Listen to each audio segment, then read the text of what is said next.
नमस्कार। आज हम एक ऐसे मुद्दे पर बात करने वाले हैं जो हाल में काफी चर्चा में रहा है। मेरा मतलब है राहुल गांधी के वो आरोप जो उन्होंने वोट चोरी को लेकर लगाए हैं। काफी गंभीर आरोप हैं। जी बिल्कुल, ये मामला काफी गरमाया हुआ है और इसके कई पहलू हैं जिन पर बात होनी चाहिए। हाँ, तो हमारे पास कुछ स्रोत हैं, कुछ रिपोर्ट्स हैं जो इन आरोपों और फिर जो जवाब आए हैं उनका ब्यौरा देती हैं।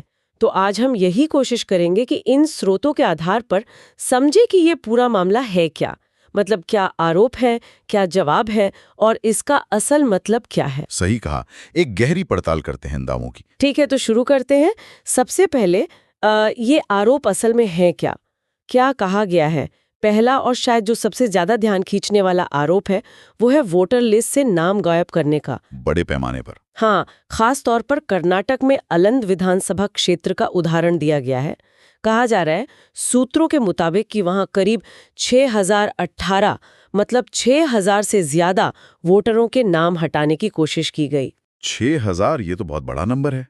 अगर इतने नाम काटे जाएं या काटने की कोशिश भी हो तो ये तो मतलब किसी भी चुनाव के लिए चिंता की बात है। बिल्कुल, यही बात है। लेकिन यहाँ पर जैसा आपने कहा चिंता की बात है, वहीं पर एक दूसरा पहलू भी है जो स्रोतों में है। अच्छा, क्या? चुनाव आयोग ने आलंद मामले में माना तो है कि हाँ कुछ कोशिशें हुई नाम हटाने की, पर उन्हें असफल प्रयास कहा है।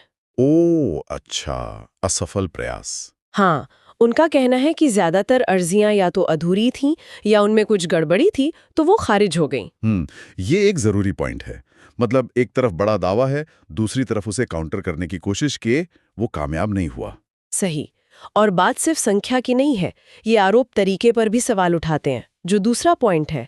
ये कहा जा रहा है कि ये सब करने के लिए कोई खास किस्म का सॉफ्टवेयर या कोई फर्जी तरीका इस्तेमाल हो रहा है। सॉफ्टवेयर? किस तरह का सॉफ्टवेयर? स्रोतों में एनवीएसपी का नाम आया है, नेशनल वोटर्स सर्विस पोर्टल, जो असल में तो आम लोगों के लिए है।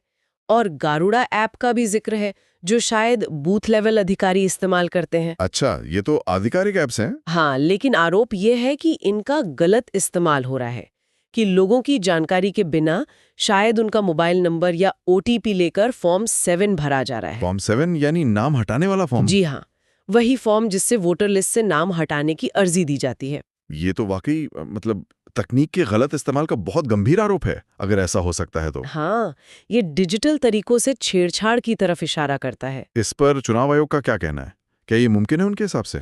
देखिए, आयोग का स्टैंड तो यही है कि सिर्फ ऑनलाइन अर्जी देने से नाम कटता ही नहीं है। अच्छा। वो एक पूरी प्रक्रिया की बात करते हैं कि अर्जी आएगी, फिर बीएलओ यानी booth level officer physically verify करेगा, घर जाएगा, पूछेगा, फिर सुनवाई का मौका मिलेगा। एक पूरी चेन है। हाँ, उनका दावा है कि इस पूरी प्रक्रिया के बिना नाम हटी नहीं सकता, चाहे किसी भी ऐप से अर्जी आई हो। ठीक है, तो वो उस प्रक्रिया की मजबूती पर भरोसा कर रहे हैं। बिल्कुल। लेकिन फिर तीसरा आरोप इस मामले को और बड़ा बना देता है। कहा गया है कि ये सिर्फ कर्नाटक या आलंद तक की बात नहीं है। ओह, और कहाँ? दावा ये है कि ऐसी ही चीजें महाराष्ट्र, हरियाणा, उत्तर प्रदेश, मतलब कई और राज्यों में भी देखी गई हैं। कई राज्यों में?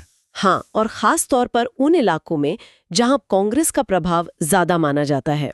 अच्छा, तो ये एक पैटर्न बताने की कोशिश है कि ये निशाना बनाकर किया जा रहा है। हाँ, कुछ ऐसा ही जताने की कोशिश लगती है कि ये कोई एक दो जगह की घटना नहीं, बल्कि एक सोची समझी रणनीति हो सकती है विपक्ष के खिलाफ। ये आरोप तो मामले को एकदम राष्ट्रीय स्तर पर ले जाता है। लेकिन क्या इन बाकी राज्यों के लिए भी आलन जैसे कोई ठोस सबूत या आंकड़े दिए गए स्रोतों में? अभी तक जो स्रोत हमने देखे हैं उनमें आलन जितनी स्पेसिफिक डिटेल्स बाकी राज्यों के लिए नहीं मिली हैं। वो दावे ज्यादा सामान्य लगते हैं। अच्छा, तो वो शायद अभी और पुष्टि मांगते हैं। पर हाँ, ऐसे आरोप माहौल में एक चिंता तो पैदा करती ही हैं। और चिंता बढ़ाने वाला एक और आरोप है, चौथा। ये तो सीधा इलेक्शन कमीशन पर ही है। ईसीआई पर क्या आरोप है? आरोप लगाया गया है चुनाव आयोग मतलब ईसीआई और खासकर जो चीफ इलेक्शन कमिश्नर है ज्ञानेश कुमार, उन पर। कहा गया है कि वो लोग जो कथित तौर पर वोटर लिस्ट में ये गड़बड़ कर रहे हैं उन्हें जानबूझकर बचा रहे हैं, संरक्षण दे रहे हैं। अरे बाप रे, ये तो बहुत ही संगीन आरोप है। सीधा आयोग की निष्पक्षता पर सवाल। हाँ, और इतना ही नहीं, ये भी कहा गया है कि ईसीआई जांच में मदद नहीं कर रहा। जैसे जरूरी डिजिटल रिकॉर्ड्स होते हैं ना, हाँ। फोन नंबर, आईपी लॉग्स, जिनसे पता चले अर्जी कहाँ से आई। हाँ, वो तो जांच के लिए जरूरी होते हैं। वो सब देने में आनाकानी कर रहा है, ये आरोप है। देखिए, किसी भी लोकतंत्र में चुनाव करवाने वाली संस्था का तो निष्पक्ष होना और दिखना सबसे अहम है। अगर उस पर ऐसे आरोप लगें तो ये बहुत गंभीर बात है। आयोग ने क्या कहा इस पर? आयोग ने तो इन आरोपों को पूरी तरह नकारा है, जोर देकर कहा है कि वो किसी को नहीं बचा रहे और कानून के हिसाब से ही चल रहे हैं। बल्कि जैसा आपने पहले भी नोट किया था, आलंद वाले मामले में तो आयोग ने खुद एफआईआर दर्ज करवाई है पुलिस जांच के लिए। हाँ, ये बात ध्यान देने लायक है कि एफआईआर आयोग ने खुद करवाई। हाँ, उनका कहना होगा कि देखिए हम तो खुद जांच चाहते हैं। बिल्कुल। अभी उनकी पारदर्शिता दिखाने की कोशिश है या आरोपों की गंभीरता को मानकर उठाया गया कदम, ये सोचने की बात है। सही कहा। अब इन सबको जोड़ दें तो 5वां पॉइंट बनता है जो शायद सबसे बड़ा कंसर्न है। हाँ, कि ये सब मिलके हमारे लोकतंत्र के लिए खतरा है। बिल्कुल, तर्क यही है कि भाई अगर वोटर लिस्ट ही जो चुनाव का आधार है, अगर उसी के साथ ऐसी छेड़छाड़ मुमकिन है तो फिर पूरी चुनाव प्रक्रिया पर ही सवाल उठ जाता है। सही बात है। अगर लोग वोट देना चाहते हैं और उनका नाम लिस्ट से गायब हो जाए तो ये तो उनके अधिकार का हनन है। और नतीजों की लेजिटिमेसी पर भी सवाल खड़े हो सकते हैं। निस्संदेह। इसीलिए ये मुद्दा इतना अहम है और इस पर इतनी बहस लाजमी है। तो हमने आरोपों को तो समझ लिया, अब जरा चुनाव आयोग और सरकार के जवाबों को थोड़ा और खोलते हैं, उनके तर्कों को देखते हैं। हाँ बिल्कुल, हमने उनके कुछ जवाब तो सुने, जैसे प्रक्रिया पर जोर देना, एफआईआर करवाना, लेकिन उनके खंडन का मुख्य आधार क्या है और वो आलंद सीट के नतीजे वाली बात, उसका क्या? देखिए, चुनाव आयोग का जो मुख्य तर्क है वो बार बार यही आता है कि मौजूदा सिस्टम में बिना फिजिकल वेरिफिकेशन और सुनवाई के किसी का नाम हटाना लगभग नामुमकिन है। लगभग नामुमकिन। हाँ, वो कहते हैं फॉर्म 7 ऑनलाइन भर दो, ठीक है, लेकिन उसके बाद एक पूरी ऑफलाइन प्रक्रिया है। बीएलओ घर जाएगा, मिलेगा, पूछेगा, नोटिस देगा। सॉफ्टवेयर इस सब को बाईपास नहीं कर सकता। ये उनका मेन पॉइंट है। ठीक है, और आलंद सीट का नतीजा, वो कैसे फिट होता है इसमें? हाँ, आलन का नतीजा एक दिलचस्प मोड़ देता है कहानी को। जैसा आपने बताया, आरोप था कि कांग्रेस को नुकसान पहुंचाने की कोशिश हुई जी, लेकिन 2023 के कर्नाटका चुनाव में आलन सीट जीती किसने? कांग्रेस ने। ओ हाँ, ये तो है। तो चुनाव आयोग और कुछ लोग ये पॉइंट उठाते हैं कि अगर वाकई 6000 नाम काटने की कोशिश कामयाब हो जाती तो शायद नतीजा कुछ और होता। ये भी एक तर्क है। हालांकि ये कोई निर्णायक सबूत नहीं है, हो सकता है कोशिश पूरी तरह सफल ना हुई हो या जीत का मार्जिन और ज्यादा होता, लेकिन हाँ, ये नतीजा मामले को थोड़ा और कॉम्प्लेक्स जरूर बनाता है। सही कहा। तो मतलब एक तरफ प्रक्रिया की दुहाई है, दूसरी तरफ उसी प्रक्रिया के दुरुपयोग का आरोप। एक तरफ असफल प्रयास है, दूसरी तरफ बड़ी साजिश का दावा, और नतीजा भी मिला-जुला संकेत दे रहा है। बिल्कुल। तो ऐसे में इस पूरे मामले के जो मुख्य विवाद के बिंदु हैं, जो टकराव के पॉइंट्स हैं, वो क्या हैं? कहाँ पर पेच फंसा है? मेरे ख्याल से अगर हम स्रोतों को देखें तो 3-4 मुख्य मुद्दे हैं जहां पर टकराव साफ दिखता है। पहला और शायद सबसे बड़ा वो है सबूत का सवाल। सबूत? एविडेंस। हाँ, राहुल गांधी और कांग्रेस कह रहे हैं हमारे पास 100% सबूत हैं। ये बहुत बड़ा दावा है। बिल्कुल। लेकिन वो सबूत क्या हैं, कितने ठोस हैं, क्या उन्हें किसी ने इंडिपेंडेंटली वेरीफाई किया है, ये साफ नहीं है। कम से कम पब्लिक डोमेन में तो वो सबूत नहीं रखे गए हैं विस्तार से। अच्छा।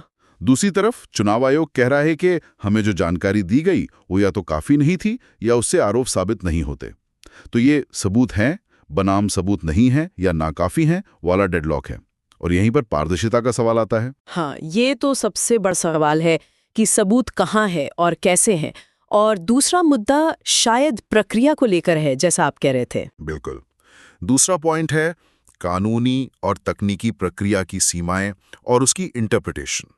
चुनाव आयोग अपनी जो स्थापित प्रक्रिया है जिसमें मैनुअल वेरिफिकेशन है, उसे वो मजबूत अभेद मान रहा है। उनका मानना है कि डिजिटल तरीके से इसमें सेंध नहीं लग सकती, जबकि आरोप लगाने वाले कह रहे हैं कि नहीं, तकनीक का इस्तेमाल इसी प्रक्रिया की कमजोरियों का फायदा उठाने के लिए हो रहा है। कैसे? शायद बीएलओ लेवल पर मिलीभगत से या ओटीपी जैसी जानकारी चुराकर।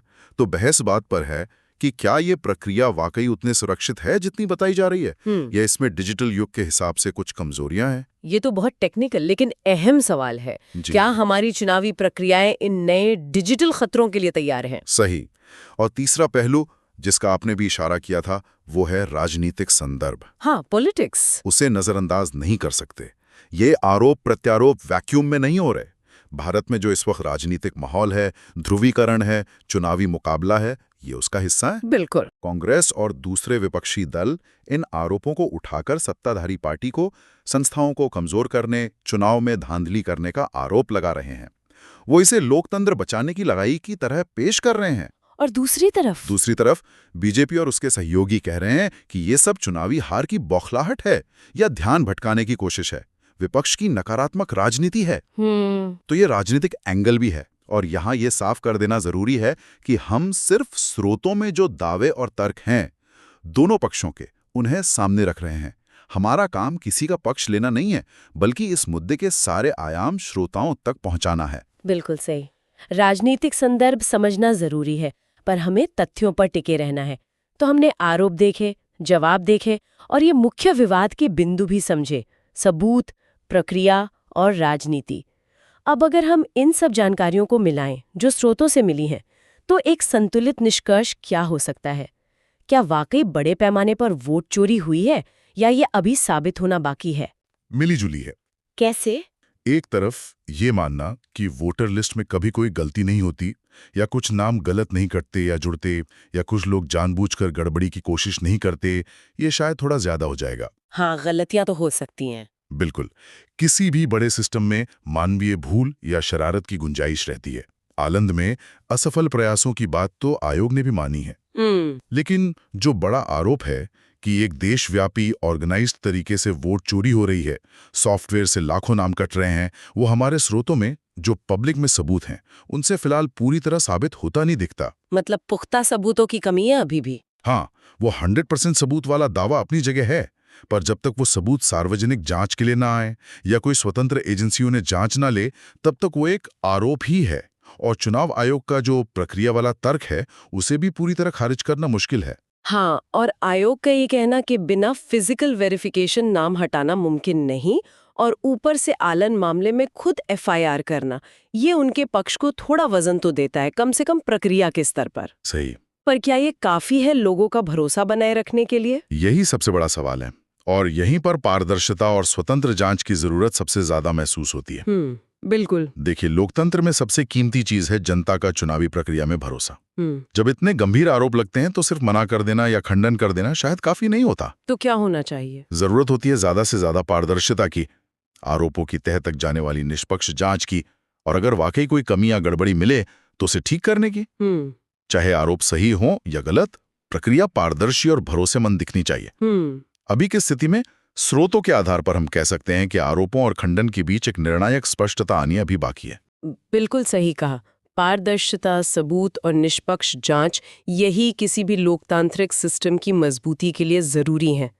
तो आज की इस बातचीत में हमने राहुल गांधी के वोट चोरी वाले आरोपों और चुनाव आयोग के जवाबों को, जो भी स्रोत हमारे पास थे, उनकी रोशनी में समझने की कोशिश की। जी। हमने देखा कि आरोप क्या हैं, उनके पीछे क्या तर्क हैं, आयोग का क्या कहना है, प्रक्रिया पर कितना जोर है और सबूतों का क्या स्टेटस है, और राजनीतिक एंगल को भी छुआ। हाँ, काफी सारे पहलू हमने कवर किए। इस सब के बाद एक सवाल मन में आता है जिस पर शायद हम सबको सोचना चाहिए। क्या सवाल? कि जैसे जैसे टेक्नोलॉजी हमारी जिंदगी में और खासकर चुनावी प्रक्रियाओं में और गहरी घुसती जा रही है, वोटर रजिस्ट्रेशन से लेकर वोटिंग मशीन, नतीजे, सब कुछ डिजिटल होता जा रहा है। हाँ, ये तो हो रहा है। तो भविष्य में हम नागरिक और संस्थाएं मिलकर पारदर्शिता और जवाबदेही कैसे पक्की कर सकते हैं? बहुत जरूरी सवाल है। वो क्या तरीके हो सकते हैं जिनसे ये सुनिश्चित हो कि टेक्नोलॉजी का इस्तेमाल चुनाव को और निष्पक्ष बनाने के लिए हो, ना कि उसमें गड़बड़ी करने के नए रास्ते खोलने के लिए? बिल्कुल। कैसे मतदाता का भरोसा इस बदलती टेक्नोलॉजी के दौर में भी बना रहे, ये एक बड़ा सवाल है जिस पे शायद आगे और भी बात होनी चाहिए। जरूर, इस पर सोचना बहुत जरूरी है।